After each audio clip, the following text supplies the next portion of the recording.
Hey guys, what is up? Super K-Man Rocks here, and I'm here for my MSI Day number 4 overview and analysis video in the main bracket stage. It's the final of the upper bracket round number 1 series, and in my opinion, the one we've all been looking forward to the most. I think, we've gotten some interesting games, we've gotten an interesting series in round number 1. Of course, yesterday, Billy PSG certainly put on a fun one, but this is the one everyone had circled on their radar when it came to how the bracket was drawn. When it came to potential upsets, this is the one that I think people were looking at saying this is the most probable and most possible upset if there is going to be one in round number 1. So I'm excited to see what ends up happening today. Of course, if you want to know my thoughts on everything that's happened at this tournament up until this point, that's every single play-in series, that's every single round 1 series that's happened already. You can check out the playlist up in the iCard right now. We've covered everything in there as well. It's going to be my primer video from before the tournament started, kind of giving you overviews of what I thought was going to happen at this tournament and what I saw from these teams domestically. Of course, as somebody who covered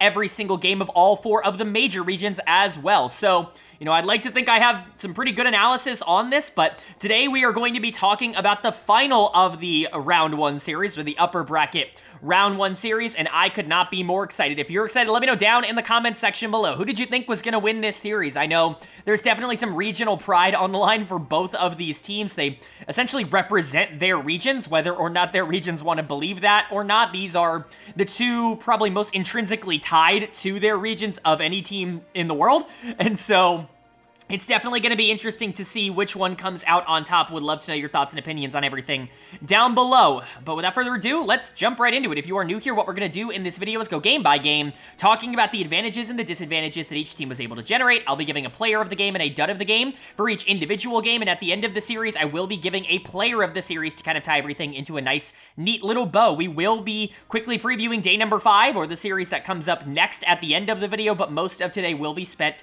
talking about our matchup here in round 1. So let's get right into it. I don't want to waste too much of you guys' time. You can already see what the matchup is on your screen. It's a matchup between the number 1 seed from the LEC in G2 Esports and the number 2 seed from the LCK in T1. Like I said, probably the two most popular or famous organizations in the world. I think that's a pretty general statement to make. It certainly is one that I think is fair, and these two have run into each other countless times over the course of the last half a decade in particular or so internationally. We've seen G2 be able to overcome T1, especially during their, prime dynasty era, but things have not been going as well for the LEC, for EU in general over the past few years. I think they've kind of returned back to, I don't want to say normalcy, but they don't have that outlier top teams like they did, in 2018, 2019. They haven't been a world finals type of region over the past couple of years, and T1 obviously going to back-to-back world finals in the past 2 years, winning the world finals last year.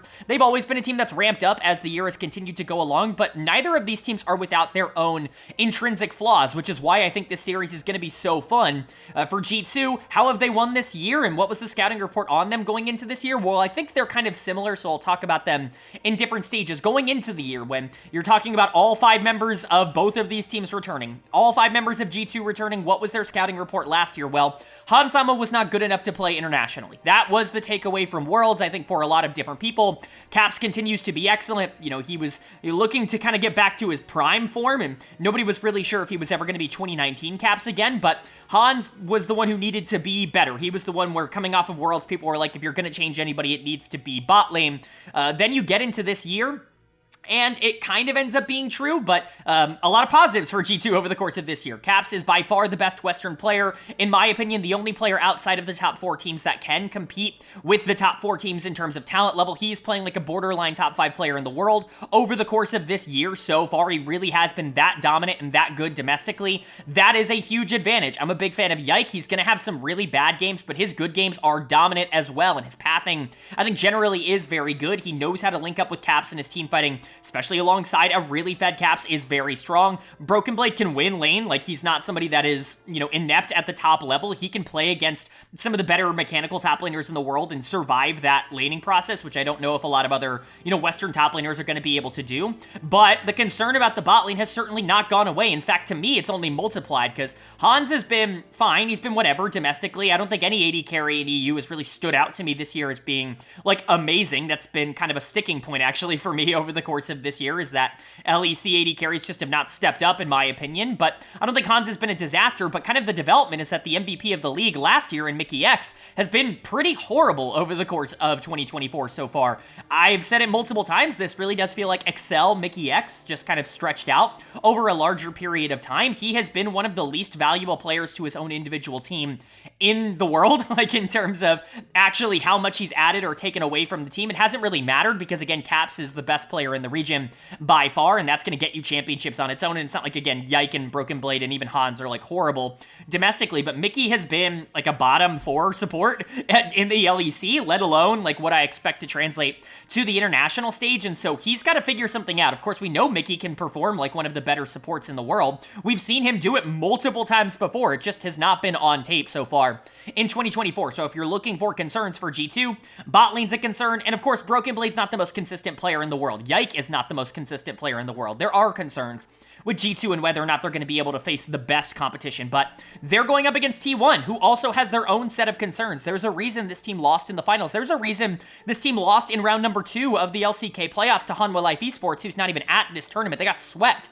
by HLE, and I get the practice schedule and everything, but there are real concerns with the playstyle individually of this team. The players I don't have concerns with, Faker has been excellent all year long. He was excellent last year. He continues to be the driving force for this team. And Gumayushi and Keria in the bot lane, I think, have been positives as well. That's why I think T1 is super favored here, because I think bot lane is just such an advantaged lane for them. But Zeus and Owner have been question marks, especially in big games. Zeus will just pick some random games to just be completely AFK on the top side of the map. Not to say that his mechanics aren't going to carry through. He's going to win lane. He's still going to look very good isolated in 1v1s, but he led the entirety of the LCK in isolated deaths over the course of this year for a reason. He doesn't look at his mini-map for like the first 10 minutes of the game. It's just something that he actually has struggled with over the course of this year and over the course of his career. I think that's exploitable. And then Owner, he just doesn't have the same kind of early tempo that I think you're expecting out of the best junglers in the world. He's much more of a follower in terms of his lanes getting their leads and him, propelling his laners rather than somebody who is going to generate leads on his own, or at least that's just what he's been for T1. I don't think he would look as good if he was on a different roster, but he's not on a different roster. All that to say, like, I think T1 across the board should be considered favorites. Bot lane is a huge gap, in my opinion, in favor of T1 when you look at it on paper. And when you look at G2's biggest strength, mid lane, I think T1 just has a better mid laner in Faker, who is really, really good. One of the top 5 players in the world right now. So, I think T1 is favored for this, but I think this is the closest of the round 1 series on paper. My prediction was T1 3-1. I think this should go to 4. I would be shocked if G2 didn't win a game. I think they're good enough to be able to take something off of T1. I just don't think it's going to be enough to be able to win the series, but we'll see if that prediction ends up coming true. We'll see if that ends up carrying through, and of course, game by game means we get to start with game number 1. So let's get into it. The winner of game number 1 was T1. They are going to take the first game of this series. They're going to go up 1-0 in this series. Really nice place to start, I would say, all things considered.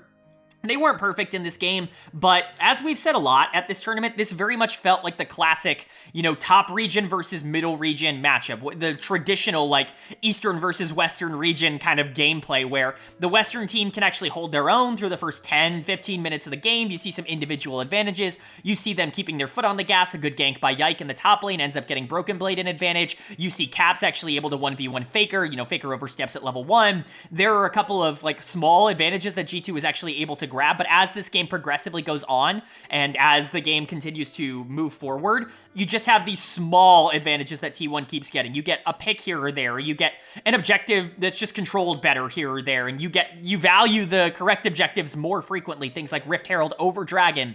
Like, there are just these small advantages that T1 is able to grab, and then all of a sudden, when you hit 20 minutes into the game, the gold lead has gone from, G2's up 3 or 4k gold, to it's relatively even and T1's better at team fighting. And that's just how it goes, right? Like, this is the classic West versus East game. Like, this is almost blueprint how it ends up going. There were some more noticeable flaws, I would say, in how G2 played, but generally, I think it followed a pretty similar formula. Player of the game for me is going to go to Keria. I think you should give this to either one of the bot lane duo that you think played better, Gumayushi or Keria. I think both of them were excellent in this game. Guma going deathless in a lot of these fights, being the primary target for what G2 wanted to try and get on. Super important and super good from him. His positioning is just perfect when he really wants it to be, but Keria as that main initiator, as the disruptor, if you will, for T1 was amazing this game, which is why he's going to get my player of the game. He was constantly in the middle of everything G2 wanted to do. He was peel when he needed to be, but for the most part, he was just catching out important members over and over again, whether it was Caps, specifically Caps in a lot of these fights, or Mickey X, stopping and engage from the rel, catching Mickey being way too far forward, which we will definitely talk about. Keria was the one that was capitalizing on G2's mistakes, and that was the reason this game started spiraling out of control for G2. So credit to Keria. I thought he was excellent on the Alistair. Maguma, like we said, was also fantastic, especially in these front-to-back 5v5 team fights. That's where T1 really started to separate themselves as this game continued to go along, was their ability to just win every single 5v5 that ended up happening throughout this game, and Guma, a big part of that, his ability to just not die and to never really put himself in danger and to still be putting out a ridiculous amount of damage in a lot of these fights. It's what gives Varus such a high skill ceiling. If you're able to position really well on him, if your kiting is great, if your positioning is great, if your micro is great, then you're going to be like the highest value AD carry in the game. There's just no ADC that can do what Varus does. His biggest drawback is he doesn't have that mobility, he doesn't have that safety, but if you're a good player, it just doesn't end up mattering. So really good game from Guma. I think Zeus and Owner were also really solid down the stretch. Zeus in particular was doing a ridiculous amount of damage. He was able to 1v1 Caps by the end of this game, and it was pretty impressive stuff. Owner was good, didn't really make any sort of major mistakes. Maybe he gave over a few too many objectives for my personal taste, but he also prioritized the right ones as this game continued to go along, and again, his team fighting was pretty good. If you do have a concern, Faker actually had some very questionable plays in game number 1 here. Really not sure what he was going for. Not only did he die level 1 when he absolutely did not need to, it really shouldn't have happened. He gave Broken Blade an advantage for no reason. But then he gets solo killed by Caps in a situation where he's just way too far forward. He should know that Tristana is going to be looking for the all-in. This is a very predictable, play for Caps to end up making, and Faker still dies to it anyways. It's just very out of character, I would say, for Faker to do that. And then you have that weird play where he goes in for this, flash engage in the mid lane bush and just whiffs it, has to stopwatch and just dies first in the fight anyways. There were just some weird misplays that you're not expecting out of Faker in this game, but there were also some fantastic fights when he wasn't going for these ridiculous mechanical plays. When he was just playing Azir, he looked really good. He just also made a couple of really big errors, and so certainly something to monitor, but it was more than enough for T1 to get across the finish line, even if they were going to make some mistakes in the early game there. Mid to late game, that 20 to 28 minutes that we always talk about with T1, where they are the best in the world, that continued to be the case here for them. And then for G2, again, great early game. I'm proud of them for looking for advantages. I think Yike in particular had a pretty excellent game. I think Broken Blade did all that he could in side lanes to try to stay relevant, but it just wasn't enough. There were a couple of major mistakes made by other members of this team. Caps, Hans, and Mickey were all pretty bad as this game continued to move along, which is a really bad sign. Caps just getting caught over and over again on Trist, playing way too aggro, not playing with his team. You can get away with this if you're in the LEC. You can't get away with this if you're international. I expect him to tone it in a bit. This is not really a mistake or a kind of mistake that Caps is prone to making, so I wouldn't expect this to become a trend for him, but it is worth noting that this was a pretty bad game, especially after the early game lead that he was gifted by Faker, all things considered, on the Tristana. But Hans and Mickey were the problem here. There is really nothing else to say. I think a lot of people want to give dead of the game to Hans-sama because he never pressed the R button. I get it, man. At some points, you gotta save your support, or you gotta at least try to make a play. Hans felt like he was asleep at the wheel for a majority of this game, but Mickey X didn't do him any favors by just consistently being out of position. Whoever you want to blame this on, I think is totally valid. Hans had a horrible game, not doing any damage and not actively being there at all. He felt too scared to even try to compete with T1. This was a 4v5 because Kalista just wasn't even trying to play the game. But this was also kind of a 3v5 because Mickey X was just dying, and I don't think he got a single engage off this entire game. Again, if bot lane's going to suck for G2, which certainly is a possibility, I want to make this clear. This is not a shocking outcome. Bot lane just running it, this was what was happening domestically, even when G2 were winning at times in the playoffs. And so this isn't some sort of how could this happen outcome. Bot lane just running it is on brand for G2, and if that's going to happen, they're not going to win any games in this series. I'm sorry, T1's too good of a team to not capitalize on those mistakes. If Mickey is going to continue to be one of the weaker Western supports at this tournament, like his tape has shown this year, that's a problem. If Hans is going to be one of the weaker AD carries at this tournament, that's a problem. Those are not recoverable mistakes, and even if Caps does start to play better, which I think is likely, it's not going to matter. Like, Yike, Broken Blade, they looked okay, but T1 is just better across the board. And again, they're so clinical in the 20 to 28 minute mark, you have to press your advantages more than you did in game number 1. But moving into game 2, again, I just want to see you play more aggro in the early game. You need to pressure T1 out of their comfort zone. If you allow them to play these front-to-back team fight, macro-oriented style comps, they're just going to beat you. That's what they're good at. So get them in a situation where they have to test you 1v1. That's where we saw their weaknesses in game 1. But is that going to happen? Is G2 going to be able to tie up the series, or is T1 going to take a commanding 2-0 and really show that they are better than, G2, who was kind of the pride of the West coming into this tournament? Well, the winner of game number 2 was G2. They are going to take game number 2. They're going to tie up this series at 1 apiece, and we've got ourselves a series on our hands. This was a great bounce back from G2, specifically from a couple of their players. There are still problems, there are still flaws, but this was a very clean game from them. They knew exactly what they needed to do in the mid game, and like we talked about with, T1, they have weaknesses in terms of like where and when they can be exploited as a team, and especially when Faker's playing the way that he played in this game, which I'm gonna spoil it a bit, was horrible. Like, G2 absolutely can start to capitalize on some of the other errors that T1 makes. They are the best team in the world from 20 minutes to 28-ish minutes into the game. I have said that in every single analysis that I have given T1 over the course of this year, but 10 to 15 minutes in the game, they really struggle. Like, they are not consistent at all in transitioning in the mid game. So when you have a team like G2 that's actually very good in that area, things start to spiral if things go bad. So credit to G2. They did everything they were supposed to do in this game. Player of the game, I should say, was actually kind of hard here because 2 players played awesome and out of their minds. I'm going to give them both like big props. I gave player of the game to Yike in the jungle. If you want to give it to Broken Blade in the top lane on the Zac, I think both are very deserving. They both had excellent games here in game number 2. Both of them really kind of put the team on their back and pushed themselves over the top. This was a pretty big gap in the jungle, and Broken Blade was also much better on the top side in that tank role. So we'll get to Broken Blade in just a second, but Yike getting player of the game for me. He just was the carry in the late game fights. He was playing so aggro, constantly diving into the mid lane. One of the things that I think really separates like a really great Rek'Sai from an okay Rek'Sai is their ability to play alongside the rest of their team. Rek'Sai has a lot of tools in her kit to just kind of separate herself, to push way too far forward, to not be able to stay alongside like Orianna, and to stay alongside Kalista, and to really create like a 5v5, really kind of separate, if you will. That's why Rek'Sai top has been so prevalent, because Rek'Sai kind of can beat to her own drum to a certain extent in some of these fights. But when you do play with Orianna ball on you constantly, when you are in situations where the Kalista is bouncing off of a lot of your plays, like, you're unstoppable, especially when you got the early resources that Yike did. It's not going to shock a lot of people that I'm really high on him. Anybody who's watched my LEC content over the course of this year, like, I've gotten so much pushback because I've been quote-unquote too high on Yike over the course of this year. I've said he's clearly a top 3 to 5 player in the LEC.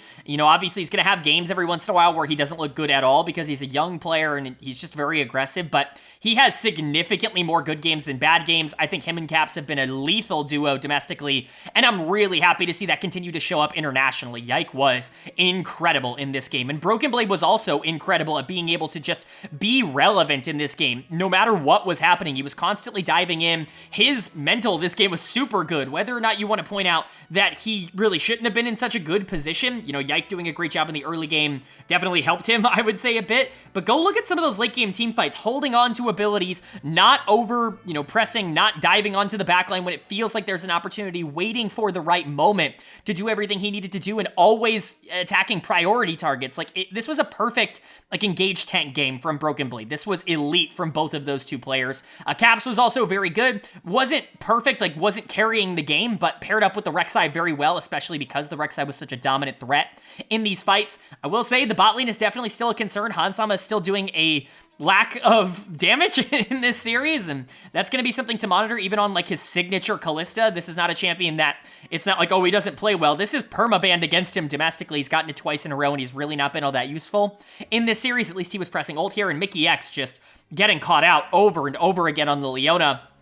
he's just not good right now. Like, there is nothing else to say. If he wasn't on G2, he would be a lot more talked about in terms of the negative plays he's made over the course of this year, but Topside bailed them out. They were certainly good enough to win it, so credit to G2 for tying up that series. For T1, again, some of the flaws are coming out. Like, Zeus, owner, kind of getting gapped here. Not the most shocking thing in the world. We talked about that in the pre-series. They're prone to bad games. Like, they're the two players on T1 that are most prone to just, like, not showing up in certain situations. I'm not saying that that is definitely what happens with them, you know, every single game, but what I am saying is that it's not shocking to see them perform poorly here in game number 2. Owner never had prio into Yike. Yike did a phenomenal job of strangling him out of the game, even when he was going for plays, and Zeus just wasn't as good as Broken Blade. Like, they had very similar roles, and Broken Blade just did it better. So you gotta give them credit in that regard, but the turning point in this game, and the reason T1 wasn't able to win it, Faker sucked. Like, he was bad. He's gonna get done of the game.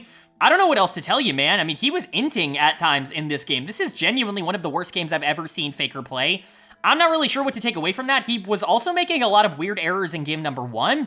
It's concerning that there are multiple moments in this series where it's like, is he gonna be able to survive here? Like, this is not Faker. This is not the Faker we've grown accustomed to. He is struggling to start this series, and he earned dud of the game here in game number 2. If he doesn't pick things up, like, T1's gonna lose this series. I mean, Faker really is that big of a, you know, swinging point, I would say, for T1's offense overall. If he's losing, and especially if he's not controlling the mid game, like, they don't really have tools to be able to do that. Even if Gumayushi's playing great, and I think Guma's been awesome. I think Keria, for the most part, has been good as well. Had a couple of moments where he was a little too far forward, but he was at least looking for good engages on the Nico. Like, bot lane's not the problem for T1 in this series. Right now, mid jungle is the problem for T1, which is bad, because that's where G2 can capitalize. And so, now that the series is tied up, this could really go any way. Like, T1 being the number 4 team in my power rankings, G2 being the number 5 team in my power rankings, like, I don't think it would be impossible for G2 to just continue to capitalize, especially if Faker is playing poorly. So T1 really needs to bounce back. They really need to get themselves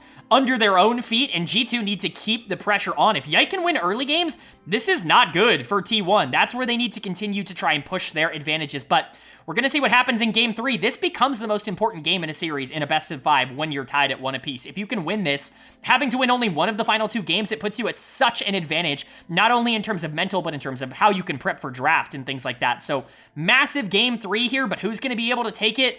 Well, the winner of game number 3 was G2 Esports. They are going to take game number 3. They're going to go up in this series 2-1, and we've got ourselves an interesting series on our hands. This is crazy. G2, quite frankly, is just outplaying them right now. This game was once again a very similar pattern, a very similar story to what we've seen through the beginning couple games of this series, where neither team is really gaining these gigantic early game leads, but as the game continues to go further and further along, one team makes more mistakes than the other, and they get capitalized on, and eventually that gold lead just balloons into a position where one team can just coast their way to a finish, a 30-ish minute finish, and that's exactly what G2 did for the second game in a row here, and honestly, it was off of a lot of the same mistakes that T1 was making in game number 2. A lot of players underperforming right now for T1. This is concerning. I love G2, and we'll get into this. This is easily the cleanest game they've played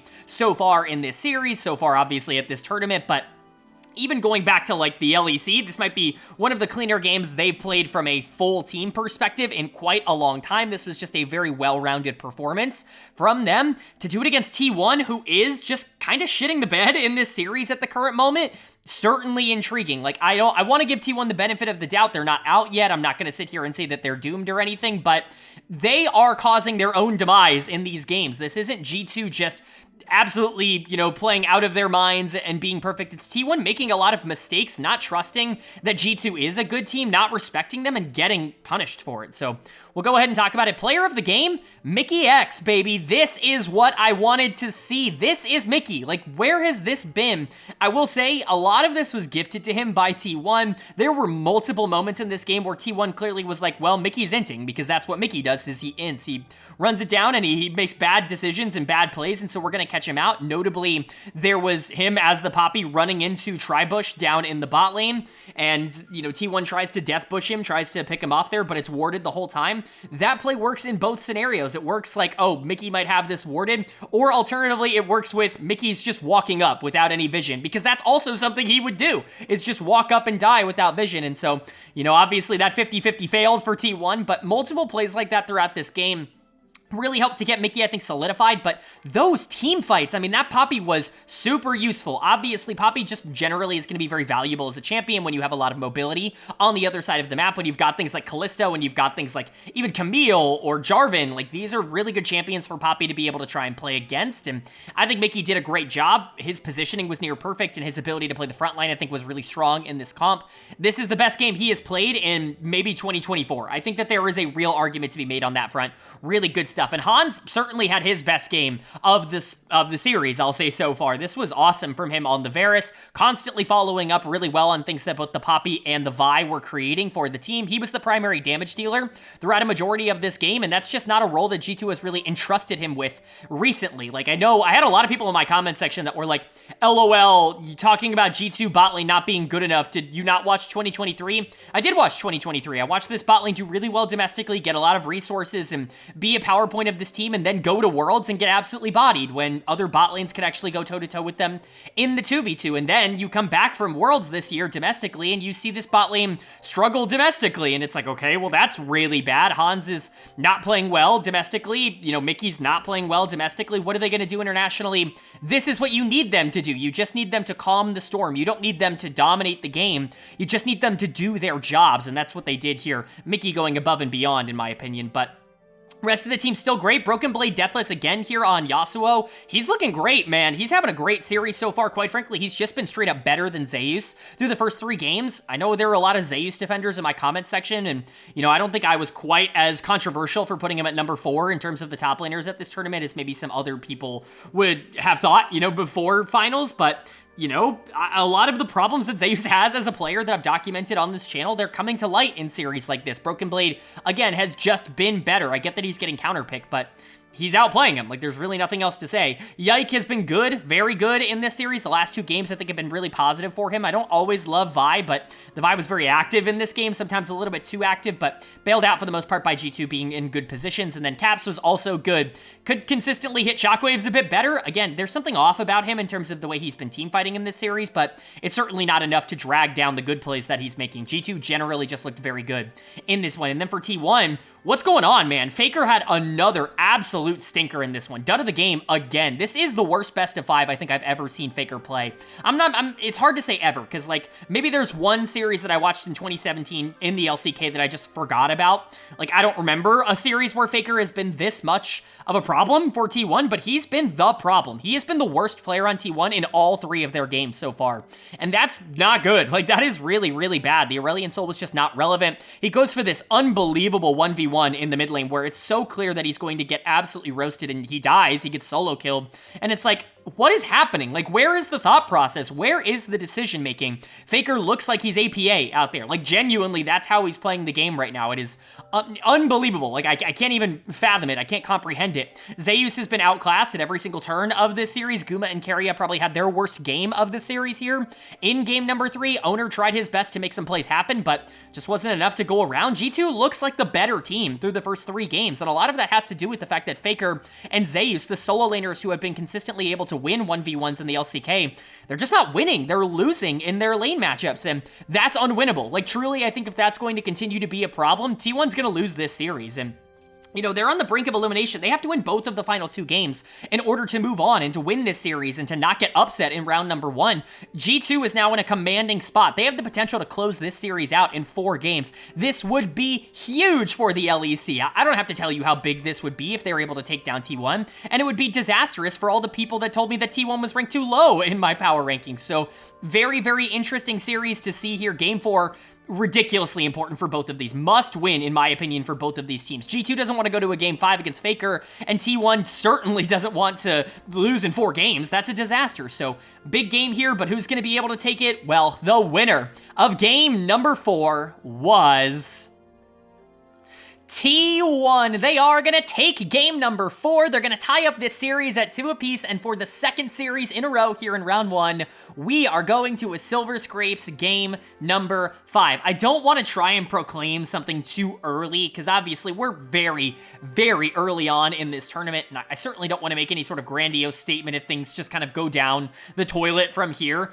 but considering how 2024 has gone, and quite frankly how, in my opinion, uninteractive I think 2024 has been for a lot of the regions, how it's kind of been all of the teams that we expected to be good being good, and all of the teams we expected to be bad being bad for the most part in every single region. You know, I wouldn't say uninteractive, but like, it's just, you know, there haven't been a ton of crazy out there wild series or games or anything like that so far this year. This tournament is kind of on pace to be one of the more fun ones that we've had in many years. Like, that PSG Billy Billy series yesterday, absolute banger. This series, an absolute banger, back to back. And that's huge for MSI. Hopefully that trend can continue. I hope these series continue to be as fun to watch as they are right now. But let's talk about T1 pushing this to a game 5, because this is a lot more of the T1 that we expected. This was domination. This was control. This was really not up for debate or up for doubt at any point in the game.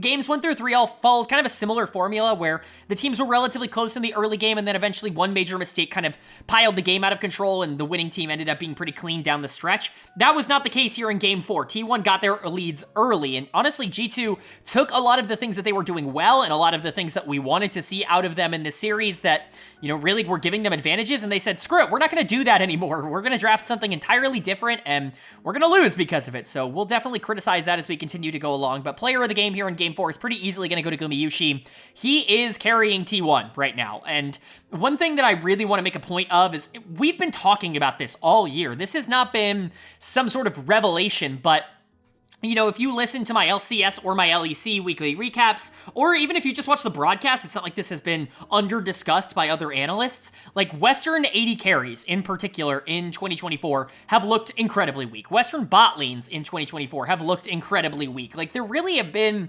no teams or no players that have stepped up and been like, wow, these guys are playing awesome. They're clearly the best in their region. You know, when I was making my LEC ranking, you know, list for AD carries that I put out a couple of months ago before the spring split, numbers 1 to 9, like, come on, man, they're all the same. Like, every AD carry in EU is the same. They're going to have good games. They're going to have bad games. And the same thing can be said about NA as well. There just doesn't feel like strong AD carry talent. And the opposite can be said about the LPL and the LCK, where it just feels like everybody's playing super well. When Pays might not even be a top 5 bot laner in the world, like, that's crazy. Like, that's the situation that we kind of find ourselves in. And I think that difference has been the thing that has been most obvious at this tournament. When Western bot lanes have a lot of responsibility on them, they're just really not able to hold up. Even with game number 3 happening, yes, like, you can have good performances, but then you get something like this where the difference between Gumayusi and Hansama is just so ginormous. Guma was excellent in this game, and I want to really make a point about Guma. There is a high chance that he is just like the best micro player in the world. Like, he has the best mechanics. He has the best ability to just dodge skill shots. Like, I don't know if there's anybody else in the world that's better at the small things than Gumayusi in terms of positioning and in terms of making sure he's keeping himself safe. He's not perfect at every other aspect of the game. You would maybe want to see him be a bit more aggressive. He's not like the best 2v2 laner in the world. Not the most dominant team fighter because he does play a bit safer, but when it comes to keeping himself in good positions, I don't know if there is a player, regardless of role in the world, that's better than Gumayusi. And I think we continue to see that in these big moments. Was amazing on Varus. Carry on Bard was also excellent. You know, kind of taking away that first ult that happened around 12-ish minutes into the game, just kind of whiffed it and whiffed everything. Outside of that, he was basically perfect, and he landed everything he was supposed to throughout this game. Those stuns were crucial. I mean, Carry was excellent here. Owner also was unkillable in this one. The Xin Zhao's always been a big pick for T1. Across this split so far, it's definitely been their highest priority jungler, and it's certainly something they want to continue to go to. Xin Zhao plus Azir is definitely a comfort pairing for this team, so to allow them to have that in game 4, not ideal for G2, but Owner played amazing, was, like I said, unkillable in the late game. We see our first Cassante of the series, and he ends up winning this. I want to point out, Cassante is currently 9-1 in the main stage at MSI.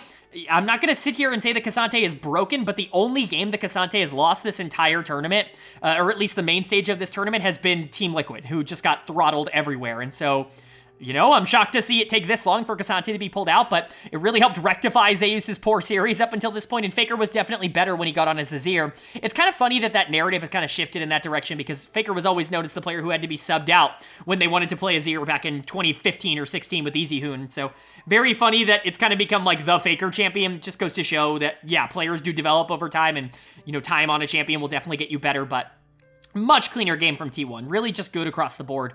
And then for G2, what is this draft? Like, I'm not a draft guy. I hate complaining about draft. Like, I like to think I'm pretty good at, like, recognizing what a good or a bad draft looks like. I think this channel's history has certainly proven that. But I've always said I think gameplay matters a lot more than draft. It's something that I've really stuck to when it's come to my analysis over the years. It's something that has, I think, been proven pretty regularly. But what are we doing here? Like, why are you taking away all of your strengths and investing into your weaknesses? Why are you drafting late game hyper scaling like Orianna plus Kog'Maw plus Renata comps? Like, why are we doing this when both of the games that you've won in this series have exclusively been because you're able to outplay them in the mid game? Like, T1, the scouting report, like the number one thing, the header of the scouting report on T1 is, if you let them scale, they're gonna beat you. Like, that's just what they do. If you get them to 20 minutes and it's even, they're gonna win the game. That's what they do. It's what they've done not only this year, but last year and all of these years. How many games have we talked about in the LCK where this team is neutral or they're not really having full control at 20 or so minutes, and then they win one team fight and all of a sudden the game is literally over? How many games have we talked about that for T1? So why are you picking this super slow, no prio, hyper-scaling comp to try and play into them? It's just an absurd decision, in my opinion. Also, you're indexing into the one lane that, yes, played well in Game 3, but has been your weakness throughout a majority of this year. You're relying on Hans Sama to win you this game, and I just don't get it. Hans is going to get done of the game here. It's not even entirely his fault. T1 just identified that if they shut down the Kog'Maw, they couldn't win this game. Who's going to carry here? Rek'Sai? I mean, yeah, it worked in game number 2, but a lot of that was because Broken Blade was also super active on the map, and Caps was in a good position on the Orianna. Okay, well, maybe Ori can carry. Well, I don't know. Faker's Azir's probably going to be relatively safe throughout a majority of this game, and so you're not going to get this gigantic lead on Orianna, especially because the team is going to play slow. So where do you win here? Like, what is the thought process? I just don't understand it. I think this is throwing away game number 4, and hopefully G2 doesn't come back to regret that decision, because this was bad. Like, Hans played poor. I thought Caps played really poor in this game. It's really funny because the losing team's mid laner has been bad in every game. Faker was horrid in games 2 and 3, but Caps was kind of bad in games 1 and 4. It's just really weird to talk about. Broken Blade and Yike really didn't have an opportunity to stay in this game. A lot of the early game was dependent on Yike winning, and he couldn't do that on his own. It's just a really bad situation, I think, for G2. And now you're going to game number 5 against T1. Obviously, there's a meme around game 5s and T1 in game 5s. They're not exactly the most successful in those particular instances, but they have all the momentum now after game number 4. If G2 can get back on the path that they had in games 2 and 3 in terms of draft and in terms of ideology, where they want to play around the map and what timers they want to play around, I think they're going to be just fine. But T1 now have a lot of confidence showing that they can dominate the game in the right circumstance. This is a massive game number 5. This is going to tip the scales of both of these teams' tournaments right now. So who's going to be able to take it? Well, the winner of game number 5 was T1. They are going to take game number 5. They are going to avoid the loss here in round number 1, and they are going to be moving on to the upper bracket round number 2 to meet with Bilibili Gaming.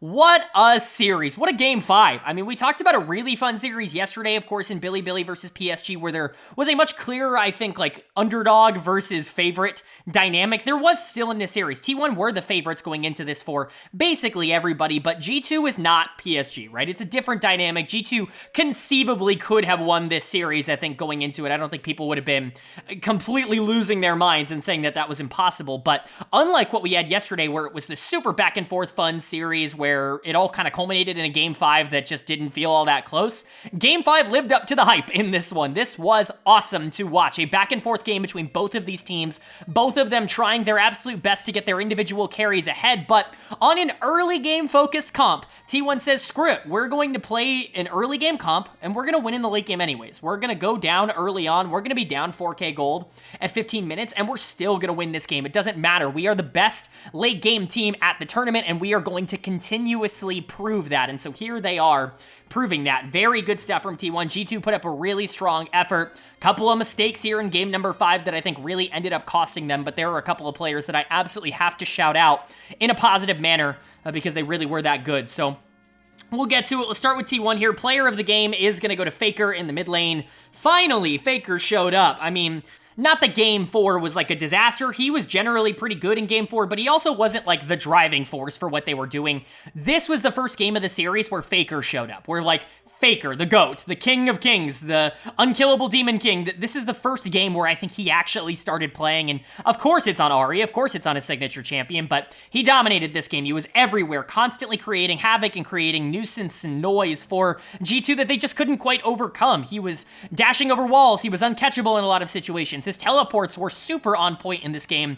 He was everything he should have been, and then some. Finally, he showed up. Like, I know it feels like I'm really, harping on that topic, but, they needed Faker in game number 5, and Faker delivered. You can count on him to be there when it matters the most. Maybe he's not going to be perfect in every single game, although it was shocking just how not good he was, in my opinion, through the first couple parts of this series. Even game 1 that they ended up winning, I don't think he was great in that game, but leave it to the most important player on T1 to show up in the most important time for T1. Really big stuff from him. The player of the series as a whole is going to go to Gumayushi. I really don't see this going any other way. Guma's superiority over Hansama, I think, was a driving force for why T1 was able to win this series at all. Even in games 1 and 4, like especially game 4, Guma really being able to step up and being super valuable was so integral towards what T1 wanted to do. His individual micro decisions and mechanics were on display in this series, and generally being a more impactful carry in the back half of this game is also the reason T1 is moving on and is winning this series. Guma's, contribution to this series cannot be understated. He really was that important. Keria was also very good, I think, in their 3 wins. A little bit less so here in game 5 as opposed to games 4 and 1, where I really do think that he was like a centralizing part of the team. He was a little bit less centralizing on the Kalista. That's just generally how it's going to be, but he saved Guma multiple times throughout this game with his ultimate. He uses it better than Hansama. That's absolutely true. And their lane was actually pretty solid, even if G2 did put a lot of resources into trying to get Hans ahead, and it absolutely did work. Like, the Jinx was ahead, Guma still played better in the back half of this game, so credit to Guma, credit to Keria. Owner was really good when they were winning. I think he was pretty bad when they were losing, but it's just generally Owner. Like, that's how it goes. When his lanes are working, he looks amazing. When his lanes aren't working, he doesn't look great. He's a great team fighter, especially on things like Xin Zhao in game number 4, and he had a couple of cool Lee Sin plays in this game that I think are really going to stand out, but I don't think he had an exceptional series. And Zeus, thank God he realized Cassante was a champion and that he could just simply play that. He was pretty awesome in game 5, but it's Cassante, dude. Every single time this champion has been played at this tournament so far, I've been like, oh my god, why are we allowing Cassante to continuously get through draft? And how did it go through pick ban in games 1 through 3? Like, how did this champion not even get picked at all in the first 3/5 of this series? How was that even possible? And Zeus continuing to look good on it, and everybody looking good on it. We'll talk about his lane counterpart. Broken Blade was terrific in this series, but just simply not enough. Guma and Keria, definitely the best part of T1. Faker really stepping it up when it mattered the most. Zeus stepping it up here in game number 5. Just everything you could have asked for from them. An early game team that ended up winning in the late game. Just really nice stuff, and they're going to be moving on. But for G2, you gave it your best shot. I mean, you really did. Like, you probably should be walking out of this series winning it. I mean, really, that's not all that far-fetched to believe. Hans was so far ahead in this game. He was like 3-0-1 at 10 minutes on Jinx. That should be unlosable. With Talia, with Belveth, with Zac, like, that should be an unlosable game state to be in with a super fed Jinx. Unfortunately, they just weren't actually able to play it out at all. Hans's positioning in the back half of this game was horrendous. He got basically nothing done as this game continued to go further and further along, with the exception of a pretty good fight around Baron that actually kept G2 in this game. After the first Baron, I should say, where T1 just kind of threw it away. That was pretty good from Hans, but outside of that, absolutely no impact. Yike, I thought, was also a lot less relevant in this game. I know Belveth's one of his signature champions, like that and the Lilia have always been the things things that people look at Yike for. It's comfort for him, but this is not a Belveth game, man. We just talked about the scouting report. Win early, or at least have some sort of presence early, and they were even able to do that, but you need to be able to close out the game fast, and Belveth is just not the champion that I think gets that done at a high clip, and so don't love the pick, and I don't think Yike was all that relevant here in Game 5. Dud of the game for me, though, in Game 5 is going to go to Caps. It felt like across the whole game, he was the one that was accomplishing the least. I'm a big Talia fan. I've said it multiple times on this channel that I think Talia is the strongest pick in the game right now, or at least the most versatile pick in the game because she can do a bit of everything. Caps made it look super weak in this matchup because he was constantly missing shoves. He was constantly not dealing damage with his Qs. He was just positioning poorly, going in way too aggressively, getting picked off by Faker in bad situations. It just wasn't a great game from Caps, and in such a pivotal moment, that's definitely got to be a bit disappointing, but you gotta look at the positives for G2. Broken Blade played out of his mind in this series. He was the best player on G2 across this entire series, and that is huge. If Broken Blade can step up and be like a top 4 or 5 top laner at minimum at this tournament, like G2 can do something, especially against other teams that maybe aren't as coordinated in the late game as T1. And I think Mickey was okay on the Poppy. He looked horrendous on basically everything else, but when he got to play Poppy, he looked okay. His early game was really good here. He was a lot less relevant as this game continued to go along, especially in those fights where he was just getting blown up immediately, but I'm not going to blame him entirely. We've seen Mickey have significantly worse games than what he had here in Game 5. This was winnable, but Hans just wasn't good enough to be able to carry the late game. Caps wasn't the Caps that we've known to love in the LEC over the course of this year so far, and Yike never really got the ball rolling on a Belveth carry game, and so you're sitting here with G2, and you have to move down to the lower bracket now. It's definitely a disappointing outcome, but this should be a team that continues to roll. They are still probably the best team in that lower bracket, and so I would imagine that they continue to have a relatively easy time. They're going into PSG now. That's a very winnable series. That honestly should be a 3-0 for them with the way that they played here today, but they do have to recoup some of the, I guess, stability and momentum that they kind of lost here. But for T1, necessary win, very good showing, all things considered. There are still a lot of things to clean up. You know, there were a lot of people talking about the death of Billy because of the way that they played yesterday against PSG. I think T1 has a lot of similar problems. I think they're in different areas. I think T1 really struggles at being able to consistently generate early leads. It's something that even in good comps like this that are kind of designed to do that, it's just not really what they do as a team. They're really good in that late game hyper bubble. Like, they're very good at front to back 5v5 team fighting and at being in objective spots before the enemy team. Like, that is their strength as a unit, but they need to be more aggro. They need to be willing to pull the trigger more often, and I think we saw that a bit in this series. There are definitely things that this team can clean up, but they're going to be cleaning it up in the upper bracket, which is obviously a relief for them. All right, but that is going to do it for my MSI Day 4 overview and analysis video. Round 1 is done. We know our 4 teams moving on to the upper bracket round number 2. Gen G, Top Esports, T1, and Billy Gaming. Big surprises. The 4 tournament favorites are moving on, and that means we know the 4 teams that are down in lower bracket as well. Moving into the weekend's games, we do now actually have double up days. It's going to be the only time throughout this tournament where we get 2 best of 5s on any one day. We're going to be getting that on both Saturday and Sunday. Tomorrow, we will be getting Fnatic taking on Team Liquid down in the lower bracket, and Gen G taking on Top Esports in the upper bracket. That's going to be fun. And of course, on Sunday, we're going to have G2 taking on PSG in the lower bracket, and T1 taking on Billy Gaming in the upper bracket. So a couple of jam-packed days tomorrow. Fnatic, Team Liquid, where do I think that's going to go? Well, if you believe my power rankings video, my primer at the beginning of this tournament, I had these 2 teams with identical grades. I continue to believe that they are very similar in terms of talent level. I think it's just in different areas. I trust Fnatic a lot more right now, which is why I'm going to favor them. I think this will be Fnatic 3-1. My spread will be Fnatic 3-1, Fnatic 3-2. I would be shocked if TL goes out, like, with a whimper, although maybe not that shocked. I could see APA and UMT just getting completely run over by Razork and Humanoid in this series, and that's why I'm going with Fnatic. I think they're definitely going to be favored, but if Yan and Core play even remotely like they did domestically, I think they should be the better bot lane between these 2 teams, and I definitely think Impact should be better than Oscar Rinnin on the top side of the map, as long as, again, they don't play the way that they did against Top Esports. There are avenues, I think, for Liquid to be able to win this if you believe their domestic form. If you don't, if you want to just go off of what they showed in round number 1, Fnatic should have this, no problem at all. And then on the upper side, the upper bracket, Gen G taking on Top Esports, very fun matchup. 2 pretty controlled teams. I think Top Esports definitely more aggressive. Gen G wants to slow the pace down a bit more, but both very macro-oriented in terms of how they want to control the map. I think Gen G is just a little bit better at it, but Paze might be the weakest player in the series. I think it's going to be up to which one of the less proven players on each team ends up underperforming more. Can Chovy really take advantage of Cream? Can that be a huge advantage for Gen G? Or alternatively, can JackeyLove just absolutely obliterate Pays? I think one of those two is probably going to happen, and I think the team that ends up getting on the better side of that is probably going to win this series. I think it's really going to be Chovy versus JackeyLove, and I'm super excited for it. I think Gen G should win this. It would be Gen G 3-2. As my prediction, Gen G 3-1 would be the spread.